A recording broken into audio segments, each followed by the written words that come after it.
সংগ্রাম চলছে চলবে।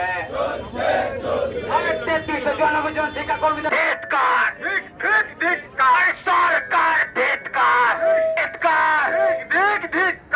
সরকার ধিক্কার। সংগ্রাম চলছে চলবে।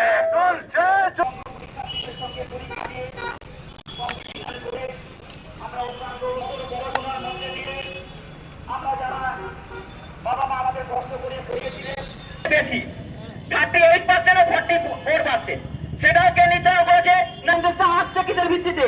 আপনারা তো সকলকে প্রতারণা করেছে যারা, যে সকল পরীক্ষার্থী যারা সবাই নেও, তাহলে কেন শুধু পার্সেন্টেজের হিসাবটা এই রেকমেন্ডেড ক্যান্ডিডেটের ভিত্তিতে হবে রাখা হোক? তাহলে সেই কথাগুলো দ্বারা আপনাদের মনে পড়ে না যে কত বড় শাস্তি দেওয়া হচ্ছে? আপনারা কর্মী এই যে 3394 জন আছে, তাদের কথা বোধহয় ওনারা ভুলেই গেছে।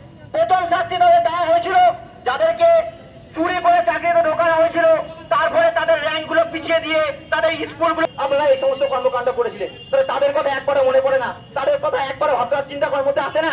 কেন আসে না? যোগ্যতা হবে। তাই আমরা আজকে যোগ্য শিক্ষাকর্মীরা শান্তিপূর্ণভাবে নবান্ন অভিযানের উদ্দেশ্যে রওনা হব আর কিছুক্ষণের মধ্যে, এবং আমরা দাবির তাদের রাস্তা প্রস্তুত করবে। কারণ আমরা দেখছি যতবারই সরকার সেখানে ব্যর্থতা পাচ্ছে, ব্যর্থতার হাতে লেগছে। তাই আপনার কাছে একান্ত অনুরোধ, আপনি আজকে আমাদের সঙ্গে দেখা করবেন এবং সেই সঙ্গে আমাদেরকে ফেরার